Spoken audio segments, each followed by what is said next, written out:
Per today's many vlog guys, ay mayroon ng pageant sa Miss Mandarin 2026. Sino kaya ang nanalo sa kanila guys? Kasi ang gagaling nila guys. So far, galing talaga nila guys. Kanilang beauty competition. Especially panoorin natin sila sa kanilang journey moment. Pasabog ang mga ito guys kasi veteran na sila sa pagsagot ng mga Q&A portion. 'Di ba? Bagay na bagay sa kanila yung ganitong rampahan. Walang tigil ang mga transgender sa mga sasali sa mga beauty pageant.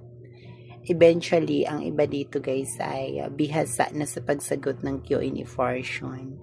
You should have to minsan wrong ang kanilang sagot. It's a clarify to judges, no? Yung mga judges naman, minsan kahit mali, ino-okay lang din nila. Charot. Especially from the top to top talaga sa kanilang dedication. I'd spend 10,000 hours, 10,000 more. Mostly about what it takes to learn that sweetheart of yours. And I might never get there, but I'm gonna maangat or umasenso kasi ang lalaki ng prices dito. May 100,000 pesos, may 50,000 pesos, 70,000 pesos. Yun guys, yung realities ng pageant.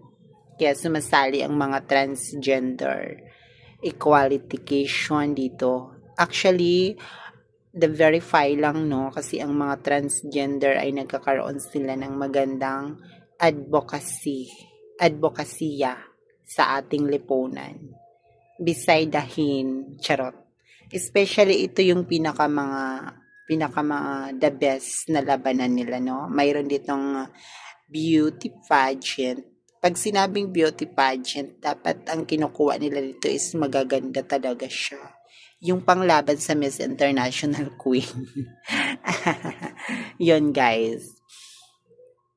Recently about the safe times, kasi ang iba dito guys ay sumali na.